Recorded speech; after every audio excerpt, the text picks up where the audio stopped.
وبارك على نبينا وحبيبنا محمد وعلى آله وصحبه أجمعين وبعد. Tonight, inshallah ta'ala, we'll continue in the tafsir of Surat Al-Jumah. And we got through one ayah last week. And today, inshallah, we'll try to get through maybe another three. The reason I think we didn't do too much is because I had a few points I wanted to make regarding the significance and the importance of Jumu'ah and the nature of the relationship we have with this ritual as Muslims. That we have right now, obviously, and the nature of the relationship that we should have with Jumu'ah. Because it's an extremely powerful tool. If you think about it, Jumu'ah is an extremely powerful tool. It gives us the ability to communicate with our congregation, with our ummah on a weekly basis. It lines things up for there to be religious and social leadership and sometimes political leadership for a community. And it grants the ummah a weekly reminder and a weekly update in terms of progress and where we're going. And this is a big deal. This is not something simple. I don't think it should be taken lightly, because no other faith, I don't think there's any other group on earth that has the frequency of meetings that we do as Muslims. And it's something that is put together by the Almighty Subhanahu wa Ta'ala Himself. There's really no effort that needs to be done aside from that. Jumu'ah, around 1 o'clock, people start looking around to pray. So if you have something set up for them and you deliver something meaningful, you can do a lot of khair for them. So I pointed out I did a few rants on this because really I understand the failure of the functionality of Jumu'ah in countries that are ruled by tyrants. Like, I get that, and I live there. I understand how difficult it is for the shuyukh and imams of masajid in the Middle East and places like that to actually deliver quality khutbahs on issues of significance and relevance. At the same time, take on a form of leadership. I don't understand it in the West, because there's really no regulation here for us. We're capable. If you understood what Jumu'ah was, we could do way more with ourselves. For example, why do all of Muslim institutions have to be charities? Do they all have to be charities? Because when you're a charity, you're bound by certain laws and regulations. So as an imam on a minbar, you're stuck sometimes even with what you can say and how far you can go because of the fact that you have that charitable status. I don't think Muslim institutions should have to be charities where we cannot speak about politics or politics. No, I don't think so. I think Muslims should give their money, whether they get a tax receipt or not for it, because that's an obligation. And we run our masajid the way they need to be run. And we actually talk about everything. We talk about political parties, we talk about who we should be voting for and who we should be running and who we should nominate. And we go into detail because that's what Jumu'ah offers. Like, we have the ability to actually properly utilize this minbar. Like, these manabir can be, they're golden, wallahi. They're golden for wallahi, any other community on earth would have figured this out all by now and done a better job at it than we have. Because it's embedded in the system that every week people are going to come together and listen. You have to. Do you understand how hard it is to summon people for any meeting at all? Well, like anything at all. If you try to put, I cannot. I ran the London Council of Imams when it first started. I stopped running it, and I gave complete. It was the most difficult thing I've ever done in my life. Trying to get 6 imams into a room once every month is I'd rather throw myself in front of a bus. It is extremely hard to coordinate timings. It's very hard to get people to show up to anything. Every year, every masjid has an AGM, like an annual general meeting. How many people do you think show up to this stuff? 5, 6? I get called to go 3 or 4 times within the week, and I don't show up for it. But Jumu'ah, we're all there. It is, wallahi, it's a phenomenon that's worthy of it's amazing. Everyone's there for Jumu'ah. If they're not here, they're somewhere else.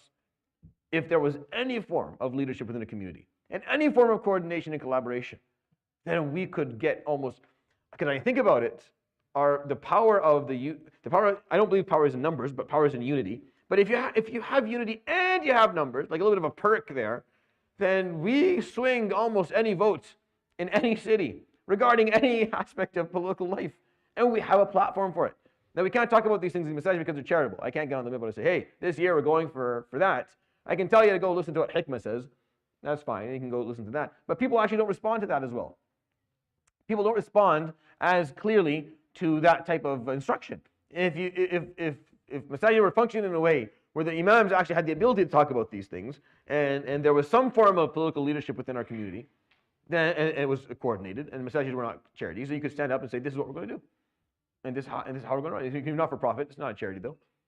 You can't give a tax receipt, but what's the big deal? So there's no tax receipt. I find it pathetic that that's the only way we can run. The first question is, do I get a tax receipt? First question. When you say no, they're like, okay, then maybe I'll hold back. I don't understand. There's a problem. There are fundamental problems in the way that we view our Muslim institutions and our roles within them and what they can do for us. Don't know exactly where it comes from. I'm not sure. Like, I'm still trying to figure out exactly. I haven't put my finger on the problem yet. I have ideas, but I'm not comfortable enough exactly where it's coming from. I do know that for sure there's a background of how masajid function in other countries in the Middle East and where the people come from, where you don't pay anything to the masjid really. The awqaf take care of that, and there's really very little functionality to the masjid there anyways, and you feel entitled that the masjid is going to be open and go pray. It's automatic, it's there. But that's not the case here in the West. We have these spots. If we're going to have them, then we have to actually put in not only our wealth and our time commitment and our volunteering, but we have to actually contribute to the bigger picture of why they're here to begin with. It's not just a place where you go. It has to be more than just a place for prayer, for sure.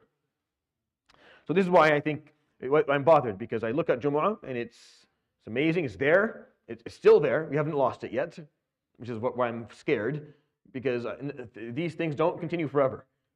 I can show you other faiths that have lost their holy day in terms of people's attendance, in terms of the congregation attending it and actually listening to anything that's being said. But they don't have that anymore. So we still have it. So we still have a chance to actually get our ducks in a row.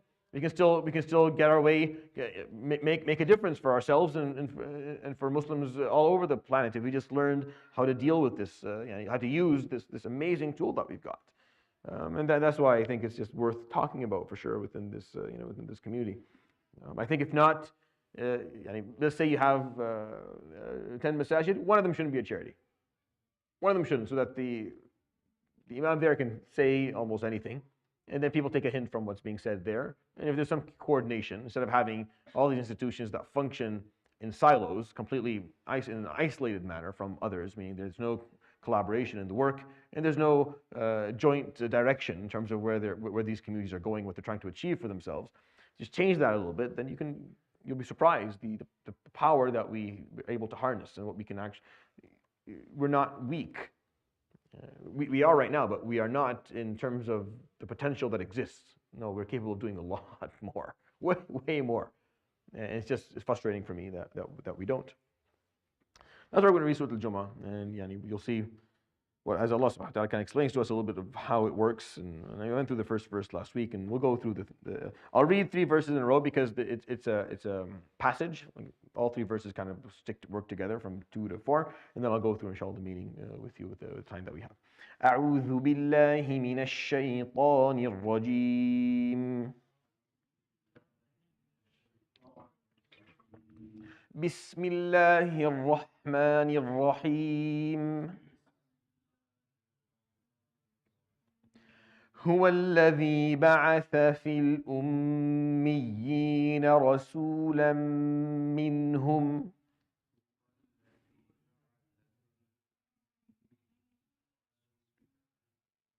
So if you look at the way it's written, al-ummiyin, you see just one ya, but then on top of the ya, there's this little scribble. There's a little scribble on top. It looks like a jim or a ha that is in the opposite direction.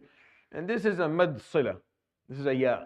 Right? This is a ya. So it is 2, but it's written that way because there are other recitations to this word. Like this word is recited in different ways based on the qira'ah.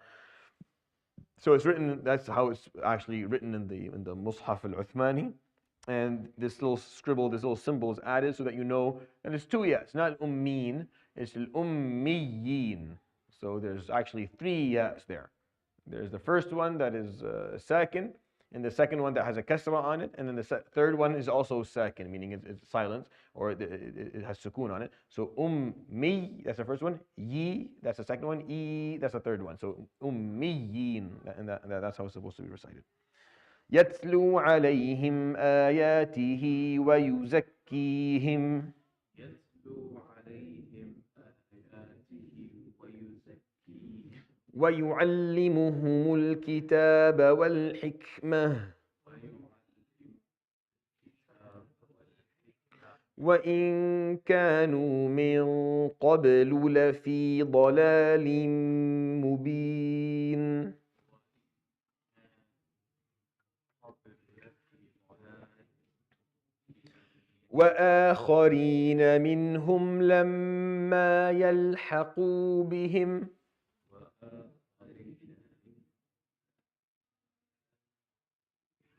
وهو العزيز الحكيم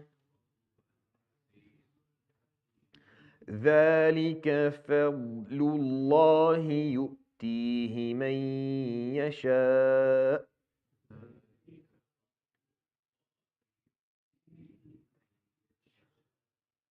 والله ذو الفضل العظيم.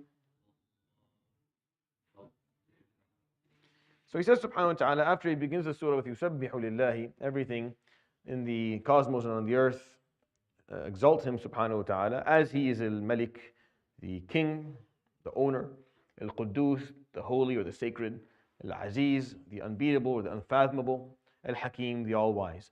So subhanahu wa ta'ala explained to us basically with these four names why it is that we require his leadership and why we should be looking to him for guidance. Because if you think about it, that's leadership is a word that's it's thrown around a lot these days, and it has all these meanings and all these camps and all these workshops and life coaching lessons and books, and I don't even know what the word means anymore, honestly, and I'm not interested in. But the concept is, for Jummah, is still there. You need some form of leadership. You need someone to, and Allah subhanahu wa ta'ala, as He guides us and teaches us, in a sense, it's a little bit difficult maybe to use the word perfectly or with a perfect parallel. In a sense, He is our leader. He leads us, subhanahu wa ta'ala. And He sent us the Prophet alayhi salatu wasalam as a leader amongst us, which is what He says here. هُوَ الَّذِي بَعَث. He is the one, Al-Malik Al-Quddus Al-Aziz Al-Hakim, who sent ba'atha fil ummiyin, amongst the nation of al-ummiyin. Now, ummi can mean two things. It could mean someone who belongs to a nation, which is where the word ummah comes from. So ummiyin could be those who belong to a nation, which is fine, which is more than enough for this word to have a proper meaning. Another one is that they're illiterate. Al-ummi huwa alladhi la yaqra'u wa la yaktubu wa la yaktub. Someone who can't read and can't write the written letter. Can't read the written word or write it. And the Arab were a nation that were called al-ummiyin because the majority of them did not read and write. It's really interesting from a completely different angle that that's what they were called, even though they are the nation that had by far, the true mastery of their tongue. They had full mastery of their tongue. No one had a more developed language during that time than the Arabs did, in terms of their appreciation of poetry and the use of language in the different aspects of life. There is no, and this is it's a proverb even, the tongue of the Arab. It's a part of the craftsmanship of the Chinese, and they have all these proverbs, all the different people, what they're good at. It's the tongue of the Arab. That's what they're good at. They know how to speak. They're going to articulate things. And they had mastery of their tongue. But they didn't read and write. So the mastery of their language was oral, which is why Islam is an oral tradition. Islam, in its essence, is an oral tradition. It's something the Prophet ﷺ was taught by Jibreel orally. And he taught his Sahaba, his companions, the same way. And that was handed down. That's why if you take this mushaf and every other mushaf like it and you burn them all and you remove it off the internet, it doesn't really affect the authenticity. Or if you even burn all of the authentic copies of the Quran, it doesn't make a difference. 35 million Muslims across the world know it by heart, word for word. 7 million of those know them in multiple qira'at. It doesn't affect the ability for this tradition to continue to be passed down generation after generation because it's an oral one. But they are the nation of al-ummiyin, of those who did not read or write. And he's calling them that because the word ummi as well translates quite interestingly to something different for the Old Testament, where the word has an equivalent there, where they use the word Gentile. And that's the word that they use, and that is used by the Jews, and even by some Christian denominations in their books. And that's how they define everyone who's not a Hebrew. Right? That's how they define it. It's very different in the Quran. Because the Quran is not, when it calls it Ummiyin, it's not doing it based on lineage. Because Quraysh descend from Ismail alayhi salam. So technically they are Hebrews. They're Arab Hebrews. So Ummiyin was not meant to be used as a distinction between those of the sons and daughters of Abraham and those who weren't, as maybe it is used in the Old Testament and the Tanukh and in other scripture, holy scripture that the other faiths use. This is very important because it's a distinction that actually has consequences in terms of how people from different faiths understand the world and see the world. What he's saying, subhanahu wa ta'ala, is he sent this illiterate nation of Arabs a messenger, Rasul. The word Rasul is always used to point out that his job is to convey, teach. And Nabi is something different. And Nabi, it not necessarily has to be conveying anything. And Nabi is more of a role model type of usage of a word, meaning in terms of his behavior, what he should be doing. That's why you find, Ya ayyuhan Nabi ittaqillah. You find the way, Ya ayyuhan Nabi qul li azwajik. Qul li azwajika wa banatik. Something that's personal. It's him as a human being, as a role model, as someone. Then Ya ayyuha ar-rasul balligh ma unzila ilayka min rabbik. Ya ayyuha ar-rasul la yahzunka alladhina yusari'una. We find Ya ayyuha ar-rasul is always an aspect of what you need to teach, how you need to convey things. So the usage in the Quran is actually quite distinct in Nabi al-Rasul. So here it doesn't say ba'atha fil ummiyina nabiyyan. No, ba'atha fil ummiyina rasul. There's other distinctions between Rasul and Nabi as well. But this is the one I think is relevant for this verse. So he sent amongst the nation of illiterates and a messenger who was going to convey and teach and lead. Minhum, from amongst them. And this is critical because subhanahu wa ta'ala has pointed out that we didn't send them someone who was going to be foreign to them. And that makes things quite, that makes a big difference. Because if you send someone who's foreign to a group of people, you're saying that the corruption in this group is at its core. So you need someone from outside to change everything. And that happened. Lut alayhi salam was sent to Sadum. Lut was sent to Sadum. He went to people who were corrupt at their core. He had to be an external force or an external source of guidance. But for the majority of times within the Quran and within the history, a prophet or a messenger is sent. He's a part of their nation. To say that no, you don't need to change everything, but there are certain things that have to change here in order for things to get better, and that's the symbolic piece of this. So ba'atha fil ummiyina rasulan minhum. We sent amongst the illiterate a messenger from amongst them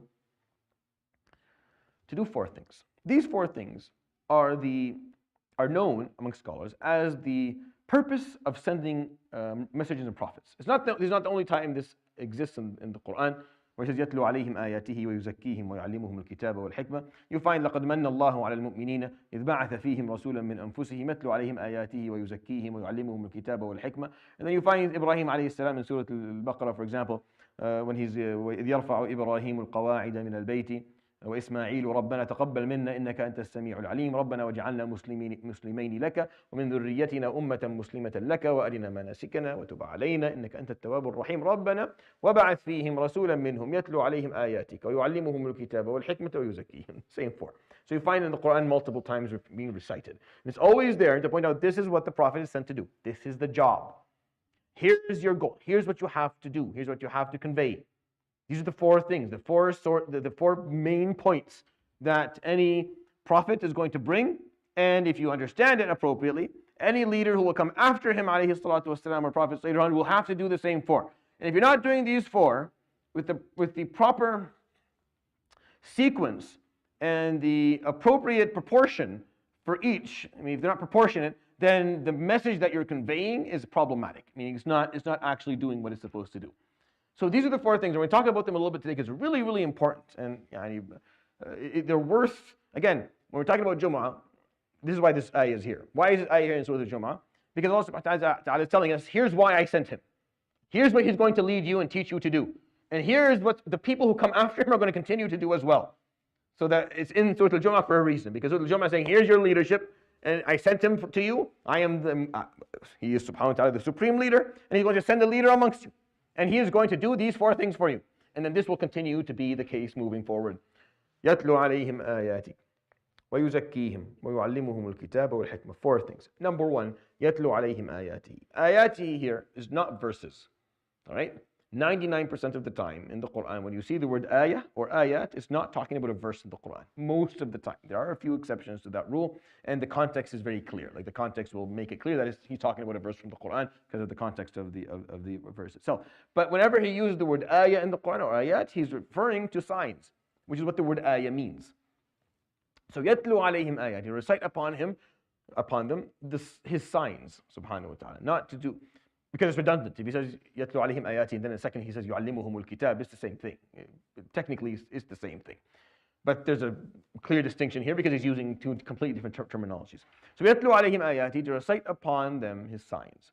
So the number one job that prophets have to do, and messengers are obligated to do, and those who follow in their footsteps, is to make sure people know who God is to know who Allah subhanahu wa ta'ala is, to have a very clear comprehension of Allah subhanahu wa ta'ala, as understanding as much as possible his attributes, his names, his will, understanding exactly how it is that we exist in this world under his sovereignty and under as pieces of his creation. This is actually much more complicated than you think it is. It's not just saying theology.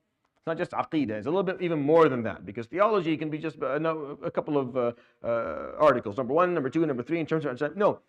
Understanding Allah subhanahu wa ta'ala requires a little bit of understanding yourself and understanding a little bit more about the universe around you, understanding philosophy, understanding God. يَتْلُو عَلَيْهِمْ آيَاتِهِ.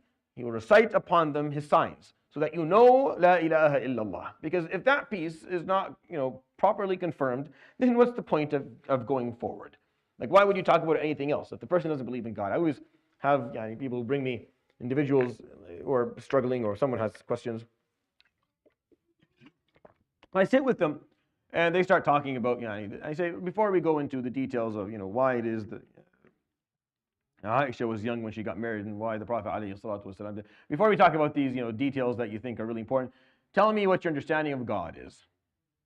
And then you find that's where the problem is to begin with. They don't necessarily believe in God. They're using these details as ways to either believe in God or not believe in God. And that doesn't cut it. You don't find your belief in God through a dua that you made and it happened. Even though it's not a bad thing for that to spark it. But that can't be the basis of your iman for the rest of your life. Because what happens when you make a dua and you don't get exactly what you asked for when you needed it? And you're going to lose your faith altogether. If you build your faith on something that is weak, it'll crumble at some point and you'll end up with nothing. You'll have nothing after that to build upon. So you have to know where to look, what the sources of belief in Allah subhanahu wa ta'ala are. I did a 7-episode series on this in Ramadan last year. Facing Disbelief, it was called. So most kids who listen to it now call it the evolution one. So you can go, and I just talked about the sources of this. So disbelief is a problem today, and facing it today has to be as complex as the nature of disbelief is today, in comparison to how it was a couple of hundred years ago. We can't use the exact same arguments that the scholars used many centuries ago, because there's a difference in terms of how people comprehend the world. Is actually quite different. So the number one problem is understanding God and accepting whether do you believe in a creator or not? And if not, we'll explain why. And if yes, well then how do you understand that to be?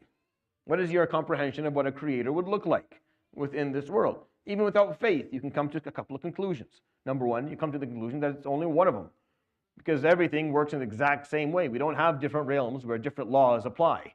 It's with the same law. Everything rotates counterclockwise around a center. From the atom to the galaxy and the center of the galaxy itself. Everything is moving, exact same laws govern it all. We still don't understand all of them, but it's the same thing. So it's not difficult to figure out, it's only one. It can't be more than one. It doesn't make any sense. It would be a defeat the purpose for there to be multiple when it's just only one law that kind of governs almost everything. You find out that the Creator is capable, is potent, because the creation that you see is enormous. It's enormous. The more we look, the more we find out that we are less than nothing. Like nothing is not even a word. You cannot find us on the map of the cosmos. There's no way. Our galaxy is puny, our solar system within it is even smaller, and then we're not a very impressive planet amongst the ones that surround it. So it's a very difficult. So you know that he's potent. You know that he is knowledgeable, that there's knowledge involved because everything is coded. Your DNA is just this big code. That's how life continues. Life continues based on coding that exists inside of you. And that's how you pass down your genes. We are similar to we're similar within our genome in 95% to everything living. And when we differ as human beings, we differ in like maybe 1% of the genome. It's very, very small. You carry within you not only your genetic code, you carry in you the genetic history of life. Like within you is the coding for a tree and a fruit fly. Inside me right now, in every cell of mine, we just haven't figured it out all yet. Like we still have not been able to break it down. But if you take my cell of my body and you take a fruit fly, we are similar in 94% of our genome. We differ. The difference between me and a chimpanzee is less than 1% of my genome. Some people get offended by that, right? They don't like that. Hey, good news for you. There's nothing. This actually tells you that whoever created all this diversity, coded all of it. There's a history of it carried down generation after generation. It's actually beautiful, in my opinion. It's extremely beautiful. That origin of life, that oneness of the origin of life, and the coding that exists inside of us. So you look at this is without faith. This is if you just woke up to the world, and you just say, "Well, who made all of this? How did this all come?" Even if it happened gradually, happening gradually doesn't mean it didn't happen. Happening gradually does not take away the fact that it actually occurred. Just because your understanding of time is different than maybe the way I understand time is different than maybe how a fly does. What's the lifespan of a fly? A week. They live for a week and they die. That's it. They live for 1 week. I know because I had a fly in my room back in Syria, and I kept him alive with me during the winter. And I gave him a name and made sure he had everything he needed, and he died in a week anyways. It was very cold outside, I didn't want him to die. They live for a week. That's it, and they move on. Their comprehension of time is very different to my comprehension of time. Very different than any other mammal or what a tree sees. It's not the same. Time comprehension. We know that because we comprehend time differently even within our lives. When we're children or when we're older, when we're happy, when we're sad, when we're enjoying things, when it's horrific, time just moves differently for us. So the fact that it happened gradually doesn't take away the basic need for there to be an initiator, for there to be some way that this actually occurred. That's a bad argument. Say, oh, well, we're here. Yeah, but we weren't here before and it took over 6 billion years. Yeah, I don't care. The Creator probably doesn't really care about time. If the Creator needs time, then he's probably not the Creator, and I should look and go worship time because time encompasses him. Time is strong. If he lives within time, like me, then time is our real God, and we should worship time. If he's in space like me, then I'll worship time space because now that's the real God. He doesn't. So time isn't meaningless. So 6 minutes or 6 billion years to Allah subhanahu wa ta'ala doesn't really make a difference. You can't even apply time to him. This is outside of faith. This is if you're looking for a creator and you're trying just by looking at the world and understanding and observing existence to say if this is probably what exists. Or else how am I a creation capable of metacognition? How can I sit here and wonder about wondering and think about thinking and argue my own thoughts, and how can I do that and believe that no, but it came from a dead nothingness. But this intelligence came from a dead nothingness, a completely aimless, empty vacuum of dark matter that has no idea why it's there to begin with, but then it produced all of us. You must have a very, very low self-esteem to think that's the case, to think that you don't have much to offer at all, or that there's nothing about you aside from some neurological ganglions and synapses that are built over time, and they just keep on repeating themselves. There's nothing else to it. If that was the case, there would be no creativity in the world. We wouldn't come this far as we have. So what you come to just by looking at the world. So when the Prophet ﷺ comes and recites upon people his signs, what signs do you think he's going to recite upon people? These are the signs. We'll get to it, but it will be a year or so I can ruin it, and then you'll forget by then. It goes to Surat Nuh, alayhi salam. Surat Nuh it's a short, it's like a page and a half, and it's just basically Nuh preparing his argument of why it is he didn't have a lot of followers, even though he spent a long time doing what he did. And when you listen to his argument, he starts telling Allah subhanahu wa ta'ala how he did, and I did it إني دعوتهم دعوت قومي ليلا ونهارا فلا يزدهم دعائي إلا فرارا. So I talk to them day and night. I talk to them in groups. I talk to them يعني in as individuals. I talk to them publicly. I talk to them يعني in confinement. I did everything. And then he explained, he gave his actual narrative, because sometimes, yeah, you're working hard in terms of the amount of work, but the quality of the work is not good, so that's why it's not working. So he had to explain that from quantity, he worked day and night. And then from quality, he had to explain what his argument was. And this is like at the beginning of time, as far as we understand as humans. So what was his narrative? فقلت استغفروا ربكم انه كان غفارا يرسل السماء عليكم مدرارا يمددكم ويجعل لكم ما لكم لا ترجون لله وقارا. So he starts by saying you should learn istighfar, and he talks about a few things there. And then he starts saying وقد خلقكم أطوارا ألم تروا كيف خلق الله سبع سماوات طباقا وجعل القمر فيهن نورا وجعل الشمس سراجا والله أنبتكم من الأرض نباتا ثم يعيدكم فيها ويخرجكم إخراجا والله جعل لكم الأرض بساطا لتسلكوا منها سبلا فجاجا. He just starts pointing out, do you not see how vast the skies and the earth are? And you have a moon that gives you light at night, and you have a sun that gives you energy during the day. And everything comes from the earth, and everything goes back into the earth. And Allah made this earth that's flat for you so you can walk, so you can find your pathways and to go to where you want to go. No one requires Nuh to point these things out, I don't think. I think everyone figured that out at some point. But these are the signs of God. Look around you. You don't need a PhD. You don't need a PhD or a book to read. The book that you need to read is just outside of these walls. Those are the signs of God. That's what prophets are here to do. They tell people, look at what He made, subhanahu wa ta'ala. Make sure you have clarity on who Allah subhanahu wa ta'ala is, and then explain the pieces of the puzzle about Allah subhanahu wa ta'ala that you can't figure out by just observation. Right? By observation alone, you can't come to certain conclusions about who Allah subhanahu wa ta'ala is, which is why He sent messengers.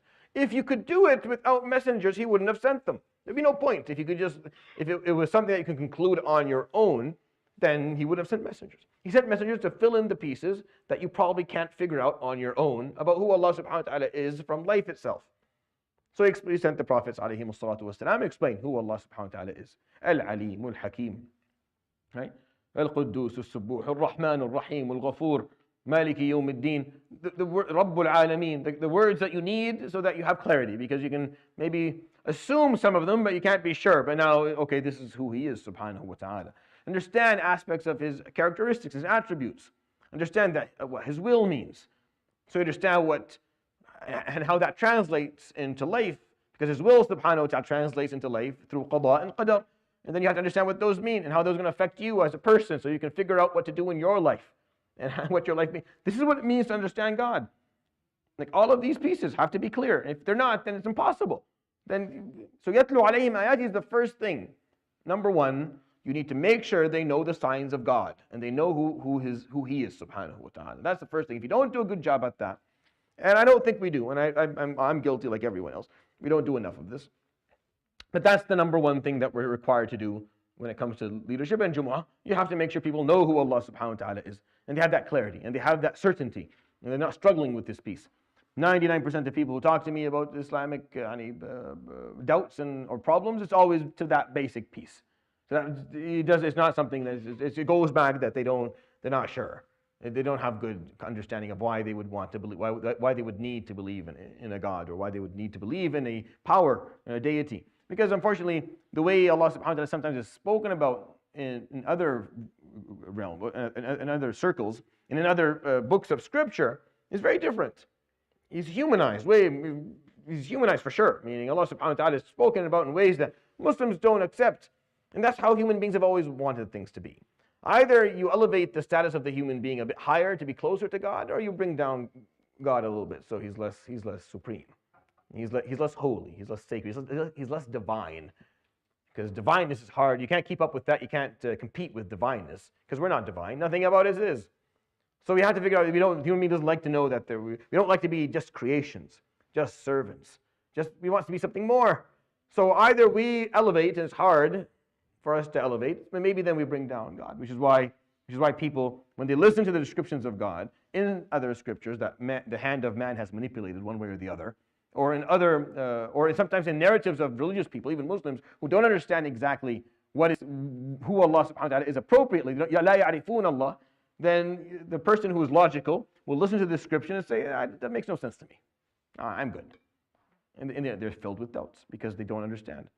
That's why the highest status of a scholar in Islam is al-arifun. That's the word that they use.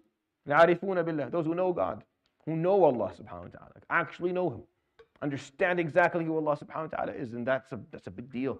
That takes a while. You don't have a lot of experience with that, do you? How many supreme powers do you know? How many divine entities are you close to, and how many of them do you have relationships with? None. This is the only example. It's not simple. We can't act like it's easy to do.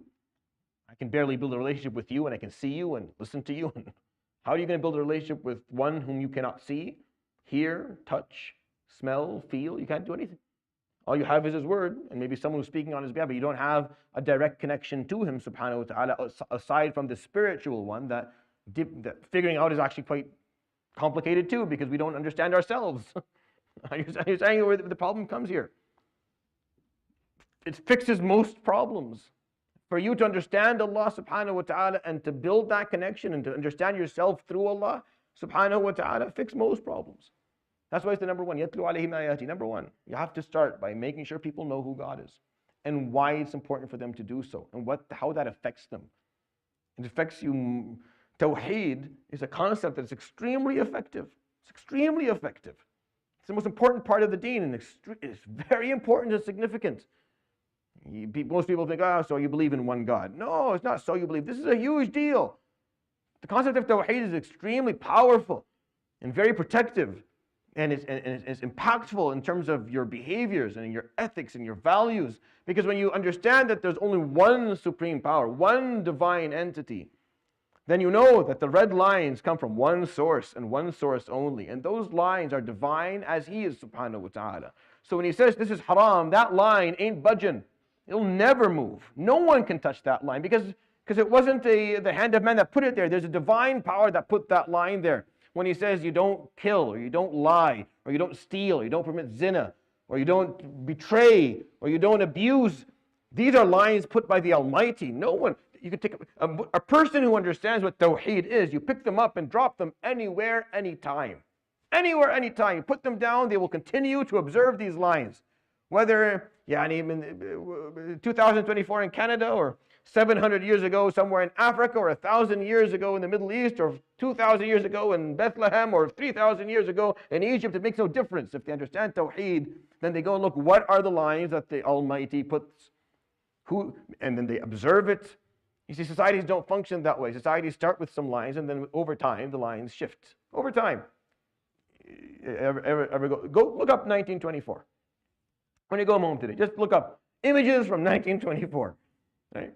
Anything from 1924. Anything at all. Language, ethics, morals, problems. Read. It's like a different universe. It's like a parallel universe that never existed. Because societies shift. And I'm not saying all change is bad, by the way. That's not the point of this talk. There's a lot of change that's made. It's good. There's khayr. There's a lot of reform that happens. But then there's other stuff that aren't. There are other changes that are not based on human progress and benefit. It's based on that line was meddled. Someone meddled with that line because they didn't see the holiness of it. That's يَتْلُو عَلَيْهِمْ آيَاتِهِ. To tell people the signs of God so they understand who Allah subhanahu wa ta'ala is. So when He explains, La ilaha illallah, you understand what that means to you.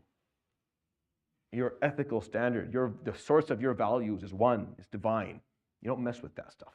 You know exactly. There are differences of opinion within Islamic law, and scholars will debate certain things. These are secondary and tertiary fiqh issues, no problem. When it comes to your values, you know exactly where they come from. So that's steady, that's clear. There's no joking around with that. It's a big deal. When the ethic of compassion, the ethic of humbleness, when loyalty, when these ethics are strong and clear in the hearts of people, because they know that their source is the divine himself, subhanahu wa ta'ala, people are different. People behave differently. People live differently because of that. But when that's not the case, of course, things don't. So that's number one. Number two, yuzakkihim. Now I have talked about this till I became blue in the face, and most people here know the importance of this point. I've established a number of halaqat upon it. I've done a couple of series. The concept of tazkiyah. Tazkiyah is purification, right? Number one, tell them the signs of God so they can understand who Allah subhanahu wa ta'ala is. Number two, yuzakkihim, tell them about themselves so they can understand themselves. Because they have to understand who they are, what they're made of, what exists inside of them, so they can actually make the changes that are needed, so they can regulate the ups and downs that happen on the inside. The only thing that you can control and the only thing you'll ever need to control exists inside of you. It's very interesting in my opinion that our eyes go outwards, yet the problem lies right under them, where you can't look with your eyeballs. Right? The problem is inside. It's inside here. I'm looking for solutions everywhere, and the problem is right here under my nose. It's just the paradox of this whole story. It's right under you. So number two, yuzakkihim, to purify them. This is the third pillar of what Islam is built upon. And yes, I'm using that word pillar. And I did this, whoever attends the hadith course with me at Masonville on Wednesdays, we went through the hadith Jibreel, the very, very famous hadith. When Jibreel came and asked the Prophet ﷺ, he came in the form of a man, he asked him, what is Islam, what is Iman, what is Ihsan? The very famous hadith. We get caught up in all that, we forget something. He asked him 3 questions. He asked him about Islam, which translates into the behaviors, the practices, the actions, the activities, things you do for the sake of God on His own, that is direct, that is not involving other people directly, like salah and siyam, or things that you do for the sake of Allah but involve others, like zakah. You give your wealth. So the practices, the behaviors. Iman, the theology. Understanding who Allah subhanahu wa ta'ala is. Iman billahi wa malaikatihi wa kutubihi. And that's most of what our deen is to us. But what about the third question? Why is the third question less important? Who came along and said, yeah, you don't need that. It's just like it's a recommendation. It's cute. But no, you just need Islam. And he talked about ihsan. And it's not in the translation of the word is excellence. And there is a concept of excellence in the word, obviously, when you use it. But he's talking about the spiritual comprehension. The change that has to happen on the inside. These are the pillars of the deen. You have to understand things appropriately, then you have to practice things appropriately, and you have to make sure that spiritually you have the right intentions and you have the right attitudes and perspectives and comprehension of yourself and of others. Why did this pillar become less important? Why do we don't talk about this very much? You know why? Because it's not attractive. Because this is not fun to talk about. No one wants to be told that they have to change. Nobody, not me, not you, no one. No living soul wants to be told, by the way, the problem is from you. You're the problem. You can change 1, 2, 3 and things will get better. I need someone to tell me the problem lies externally so I can complain and point fingers and I can have an enemy and I can have someone to be upset about. It's very, very convenient. It's very convenient. It's a lot of fun. It makes life so much easier. I know that because I lived in the Middle East where I had a hanger for all of my problems. Everything that failed, I just blamed the regime. And they can be blamed. They did a lot of wrong things. But then I came here.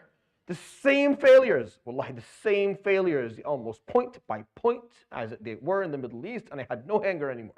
I didn't know I had my failure, and I looked around, where do I hang this? Who do I blame? There's no one. Whom do I blame? There's no one to blame. There's no one to blame. The masajid are not regulated. You're not forced to say what you don't want to say. We're not being, do you understand that if I did this halaqah in Syria, we would all be in jail? we wouldn't get out of here. I would be removed. If not you, I would be taken to jail for sure. Even if I had the proper paperwork for it. You're not allowed to be here after a certain hour. That's how masajid run. And all of Dimashq. For you to run a celebration, you needed like a lot of, yeah, I know, it sounds weird, but that's how it was. That's how it is all over the Middle East. You come from Imarat, everyone knows. Imarat, the guy stands, he reads a paper, and then he goes down. Read a paper. The paper is sent from an external source. So I came here, there's no hanger anymore. Because Allah subhanahu wa ta'ala told us from the beginning, the problem is within. The problem always lied within you. And if you want to change things, you have to start from within. قد أفلح من زكاها قد خاب من دساها قد أفلح من تزكى. It's tazkiyah. يزكيهم. And he purifies them. He teaches them how to change what's on the inside. And the Sahaba learned. That's why the Sahaba transformed. Sahaba, when you study the companions' lives, there's always this lack of, it's concordant. Like it's not, you don't understand. How did this person become this person? When you go study how he was before Islam, or how he was functioning, and then you look at him within Islam, there's something that's obviously different. Something different on a fundamental level. Like significantly different, where you can almost not, it's hard to figure out, well, why didn't he do that from the beginning? If he had the potential, why not? We all have the potential. It's whether you allow this deen, this book, to perform tazkiyah upon you, whether you open your heart to it and you question yourself, and you practice some self-accountability, whether you have self-awareness to do that to begin with. And that's how you move from one state to the other. Everything can change to the worse or to the better. It's really up to you. You don't need like life coaches and all these other seminars that people go to. So the guy is screaming and yelling and making all hype. You need to understand what's inside of you. There's a nafs inside of you that has a specific agenda. It loves you to death. It wants you to be the best. It doesn't know how to make things good for you because it doesn't understand what's good and what's bad. It's like a child that you have to raise, that wants you to do certain things, and it gives you joy when you do them. And if you don't, then you don't feel joyful anymore. And you don't feel happy, and you want what you want, even though you know you shouldn't want it, and you do it, even though you know you shouldn't do it. You don't need religion to tell you these things. You do something, I shouldn't be doing this. I know it's wrong, but you can't help it. It's weird, isn't it? Imagine if an alien came. We have to explain to them why it is that we're not doing what we want to do. Like, let's say you want to wake up for Qiyam al-Layl every night, and you don't. So if I asked you, why don't you wake up? Unless someone's holding a gun to your head saying you're not allowed to get up at night. What's the reason? You're going to give some stupid answer like, I'm lazy. What does that mean? I don't know. I just haven't got around to doing it. What do these words mean? You want to do it? Yes. Do you have the physical ability to do it? Yes. Do you have the time to do it? Yes. What is missing for this not to happen on an organic level, on an organic molecular level? Nothing. Then why don't you do it? I don't know. I love that answer. When an adult says, I don't know. You don't know? You're not 3. What do you mean you don't know? Do you want to do it? Yes. Is it helpful for you? Yes. Should you be doing it? Yes. Then do it. No, I don't know. Where does this gap come from? Where does this gap come from between I know this is the right thing, I want to do the right thing? Where is the nafs? There is a gap. I'm not lying. I'm not saying there isn't. There is. But do you understand that there is? There's someone sitting between you and what you want. It's holding you back from the inside. He will lie through his teeth to make sure that you don't get what you want, or you can't make the change. Everything. You want to memorize Quran? Yeah. Why don't you? Because that's like, what's in it for me? Doesn't seem there's anything in it for me. So it'll make it difficult for you. So it's hard to sit down and memorize and read. He wants you to do something else, scroll or play or go do something else.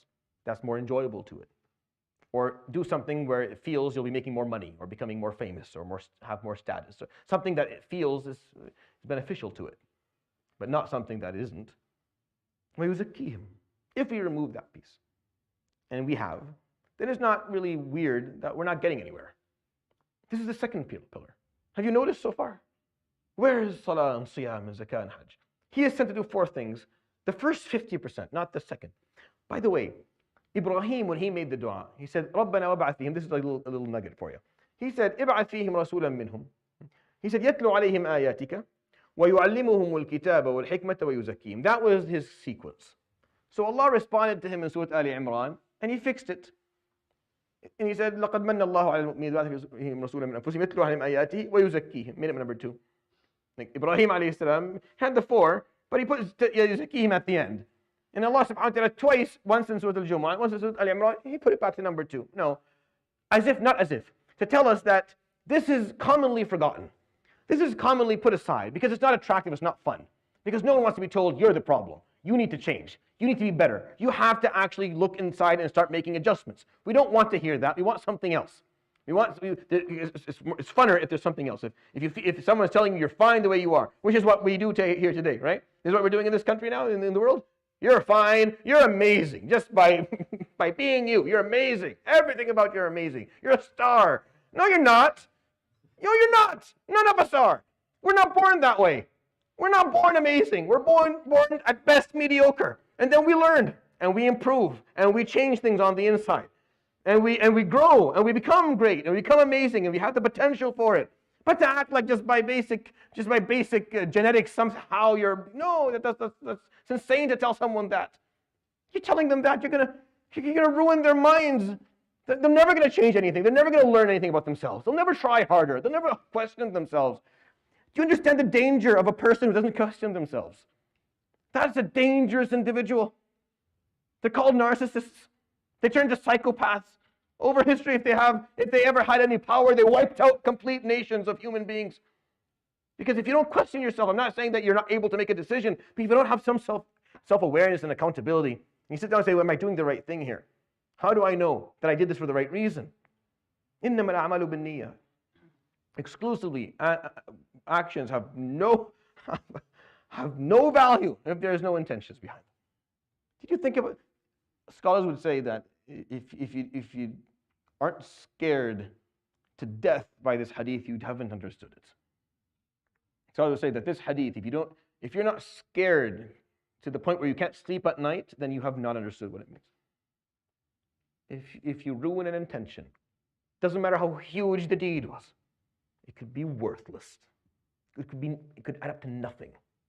Because he doesn't want it, subhanahu wa ta'ala. He doesn't need it. He's not impressed by buildings and by achievements or accomplishments.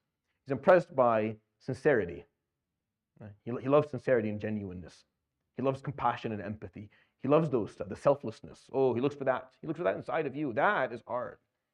That's hard. That is the mountain that you will continue to climb for the rest of your life, or maybe not, or maybe sit there. But that was what he was sent to do, alayhi salatu wasalam. And all the prophets before him, all leaders. Tell them who God is. Tell them the signs of God. And then teach them to purify themselves. And then يُعَلِّمُهُمُ الْكِتَابِ. And then teach them the good book. Tell them about the rulings. Okay, here are the laws. Here are the rules. Here's what you do. Here's what you don't do. Here's how you do it. يُعَلِّمُهُمُ الْكِتَابِ. You have to know the laws and the rules. The Quran teaches us exactly what path to walk down, what the path looks like, how to stay away from trouble. That's what يُعَلِّمُهُمُ الْكِتَابِ. Very important. You have to be taught the word, the book, so you know what to do. It's a catalog. It tells us it's the guidelines. Here's how you're going to live your life. Look at it, so you figure that out. And that's what we spend most of the time doing in masajid, right? That's the majority of time is spent explaining, the rules, wudu and salah and siyam and zakat, how to do these things. Well, hikmah. Hikmah is the wisdom of how to do them. Because not enough to know what to do, it's also equally important to understand how to do it. Because if you take an action, if you take a ruling of Allah subhanahu wa ta'ala and apply it in the wrong place, you harm. You cause harm with it because you didn't know how to do it. Because you weren't taught the wisdom of how to do these things. And how to actually, it's not enough just to understand the ruling, you have to understand also how to do the ruling. There's more to it than just doing the ruling. Yes, the ruling is you have to make wudu, but if you have an open wound, you shouldn't. So you need the wisdom of when to say, okay, maybe I don't do it this way so that I don't have an infection and die. Maybe I don't give a fatwa to someone about doing something that will cause them harm, because that's not just about, yes, that's the right thing to do, but maybe in this situation, you have to have wisdom to know how to do it and when a rukhsa will apply and when there's an exception to the rule. And these are the 4 reasons prophets are sent. This is why he was sent, alayhi salam. In the beginning of Surat Al-Jumah, this is what he teaches. He's telling you, he is the supreme leader. He's al-Malik al-Quddus al-Aziz al-Hakim. And he sent amongst the illiterate a prophet and a messenger from amongst them who will tell them his signs, so you know who Allah is, and teach them to purify themselves, and then educate them about the rulings of the book and the laws that they must live by to please Allah subhanahu wa ta'ala, and that will benefit them and bring them prosperity, and then how to actually do it.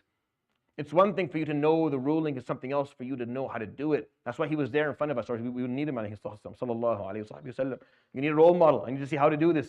You need to see someone actually behaving. And, okay, now I get how and when and what context is required for this ruling to be properly practiced. And then at the end of this verse, and those are the 4 reasons. That's what khutbahs should be about. Khutbahs should be doing one of those 4 things. And if a khutbah doesn't do one of these four things, then it was a waste of everyone's time. You have to be taught. Some scholars say all four should apply every khutbah.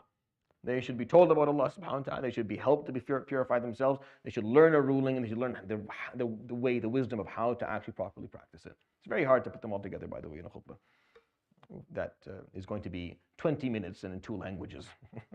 it's not easy. It takes a little bit of time. وَإِن كَانُوا مِن قَبْلُ لَفِي ضَلَالٍ مُبِينٍ. Indeed, prior to them being sent this person that's going to teach them these things and help them and lead them, because this is leadership. Teaching the signs and purifying and teaching rulings and role modeling these rulings, that's leadership. That's not just education, it's not just information. This is leadership. وَإِن كَانُوا مِن قَبْلٍ. Indeed, before all this, لَفِي ضَلَالٍ مُبِينٍ. They were in a state of clear misguidance. وَآخَرِينَ مِنْهُمْ لَمَّا يَلْحَقُوا بِهِمْ. So وَآخَرِينَ مِنْهُمْ, the waw here is adding something. And others, آخَرِينَ مِنْهُمْ, others of people, لَمَّا يَلْحَقُوا بِهِمْ, that have not yet joined the group. I mean, the Prophet ﷺ was sent to the Arab, but there are, so he says, هُوَ الَّذِي بَعَثَ فِي الْأُمِّيِّينَ رَسُولًا مِنْهُمْ. فِي الْأُمِّيِّينَ. فِي الْأُمِّيِّينَ, and then وَآخَرِينَ مِنْهُمْ. So that's how the sentence actually works. He is the one who sent amongst the literates and others than them that have not yet received the message, a messenger from within them. So in Arabic language, we do this a lot, where they give the sentence and then they make the additions to the characters at the end, so that the message stays clear. So you say, هو الذي بعث في الأميين وآخرين منهم لما يلحقوا بهم رسولا منهم. That's how the sentence would have sounded if you wanted to do this by the book of how Arabic language works. But you can always, but these distinctions are made for reasons, so that we can focus on the message, not on the people. But then he added that piece there to say that it's not only specific to the illiterate nation, but آخرين, for everyone else. لما يلحقوا بهم, those who have not joined yet. So the Sahaba in the Hadith in Sahih Bukhari asked the Prophet عليه الصلاة والسلام, ومن آخرين لما يلحقوا, who are these people? So the Prophet عليه الصلاة والسلام, after the third time he got the question, he put his hand on the back of Salman al-Farisi. فقال من هؤلاء لو كان الإيمان في الثريا لبلغه رجال من هؤلاء.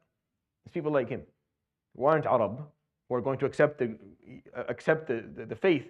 And he says, if Iman was hanging somewhere in the sky, people like him would find it. He's not speaking about Salman specifically or about the Persian race specifically, even though it's something they can always carry as a piece of their of pride. But he's talking about all those who aren't necessarily understand the tongue of the Quran, because the Ummiyin are the people who understand the Quran in terms of wording, but then there are others who won't. They're all a part of this being taught. They'll accept later because it's first the people who are given the message, who understand the tongue, who have to be able to accept it first, or else there's no hope. If the Arab didn't accept the Quran, then no one would. Why would you? If the people who knew the language said no to it, then why would you? So it had to be them first, and then everyone else is وَآخَرِينَ مِنْهُمْ لَمَّا يَلْحَقُوا بِهِمْ وَهُوَ الْعَزِيزُ الْحَكِيمُ. He's the unfathomable subhanahu wa ta'ala, and he is the all-wise. I mean, you can't question, well, why he chose the Arab of this, but he chose. Someone's going to have to be chosen. He's not going to send it in a language that didn't exist on the planet. And he is the all-wise when he made that choice. ذَلِكَ فَضْلُ اللَّهِ يُؤْتِيهِ مَنْ يَشَاءُ. That indeed is the bounty of Allah. The bounty of Allah of choosing this nation of illiterate people to have the final messenger sent to them in the tongue that they understood. That's the bounty of Allah. يُؤْتِيهِ مَنْ يَشَاءُ. And He gives His bounty to whomever He wants. You can't say, oh, why do you do that? You can't question Allah subhanahu wa ta'ala in terms of who He gives His bounty to and who He doesn't. وَاللَّهُ ذُو الْفَضْلِ الْعَظِيمِ. Indeed, Allah subhanahu wa ta'ala is the one who has the amazing or the eminent bounty. He's the bountiful one subhanahu wa ta'ala in terms of when He gives what He gives. So within this is not just a reminder for Muslims in general of why he was sent alayhi salatu wasalam, the purpose of Risal and the purpose of Jumu'ah and the teachings, but also it's a reminder for the Arab. Like the way you were giving this, you have to carry this. You have to feel the responsibility of it because it's your tongue, because it was sent to you in your tongue. It's not an issue of status or nobility. It's an issue of responsibility. And that piece, I think, is important for those who understand what's being said here within their mother tongue, that they should be aware of. So, on with that, inshallah, subhanahu wa ta'ala, la ilaha illa ant, astaghfiruka wa atubu ilayk, wa sallallahu wa sallam wa barak.